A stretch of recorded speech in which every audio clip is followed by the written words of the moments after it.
भगवान श्री कृष्ण कहते हैं, सफलता को अपना एकमात्र मार्गदर्शक ना बनाए, ना ही असफलता को एकमात्र शिक्षक। दोनों से सीखो, क्योंकि ये विकास के पथ पर मिल के पत्थर हैं। आत्मबोध का यात्रा आत्मा का तीर्थ यात्रा है। इसमें श्रद्धा और जागरूकता के साथ चलो। ज्ञान का दीपक अज्ञानता के अंधेरों को दूर करता है। उसे जिज्ञासा से प्रज्वलित करो और इसे विनम्रता से ईंधन दे। सच्चा त्याग कर्तव्य का परित्याग नहीं है, बल्कि उनको परिणामों के प्रति आसक्ति का परित्याग है। जिस प्रकार कमल गंदे पानी से बिना मेले उगाता है, उसी प्रकार अपनी आत्मा से निष्कलंक होकर सांसारिक चुनौतियों से ऊपर उठे। भक्ति की सुगंध धूप की तरह हृदय में बनी रहती है। उसे परमात्मा को अर्पित करें। दोस्तों, एक बार की बात है, एक राजा शिकार करने के लिए वन में गया। एक हिरन को देखकर उन्होंने अपने घोड़े को उसके पीछे दौड़ाया। हिरन का पीछा करते हुए उनके बाकी के साथी उनसे पीछे ही रह गया। राजा दूर एक ऐसे जंगल में पहुंच गया जहां मीलों दूर तक पानी नहीं था। राजा का प्यास ने बहुत ही ज़्यादा व्याकुल कर दिया था। जब राजा और कुछ आगे बढ़े तो उन्हें एक किसान की झोपड़ी दिखाई दी।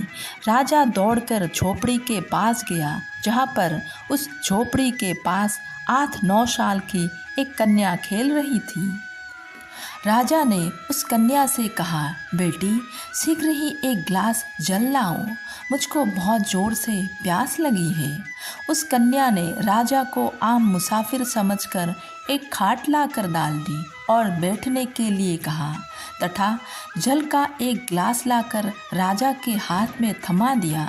राजा ने देखा कि पानी में तिनके पड़े हुए हैं, जिनको देखकर राजा को बहुत क्रोध आया और उसी आवेश में आकर उस कन्या से कहने लगे कि तुम्हारा पिता कहाँ है। कन्या ने उत्तर दिया, मिट्टी को मिट्टी में मिलाने गया। राजा को लड़की पर और ज़्यादा क्रोध आया, परंतु प्यास लगी थी, जल पीना था। इसीलिए राजा ने क्रोध को दबाकर कहने लगे कि और साफ जल लाओ। वो कन्या जल लाने के लिए फिर से झोपड़ी के अंदर गई। इतने में ही उस लड़की का पिता वहाँ आ गया। उसने तुरंत राजा को पहचान लिया और उसने प्रणाम किया राजा को और कहने लगा कि हुजूर, आप एक गरीब की झोपड़ी में कैसे पधारे। राजा कहने लगे कि मैं शिकार के लिए वन में आया था, अपने साथियों से बिछड़ कर दूर आ गया हूँ। मुझे बहुत जोर की प्यास लगी थी। यहाँ तुम्हारी कन्या से मैंने जल मांगा, तब तुम्हारी कन्या जल में तिनके डाल कर ले आई। जब मैंने तुम्हारे बारे में पूछा तो उसने कहा कि मिट्टी को मिट्टी में मिलाने गई है। कन्या के पिता कहने लगे, हुजूर, कन्या ने ठीक ही उत्तर दिया है।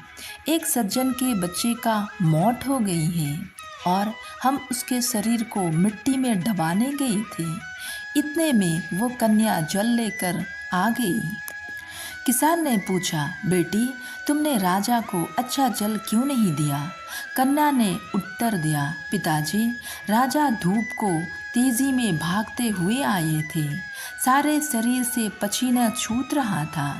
यदि आते ही जल पिला दिया जाता तो वो जल गर्म और ठंड की वजह से राजा को नुकसान हो सकता था।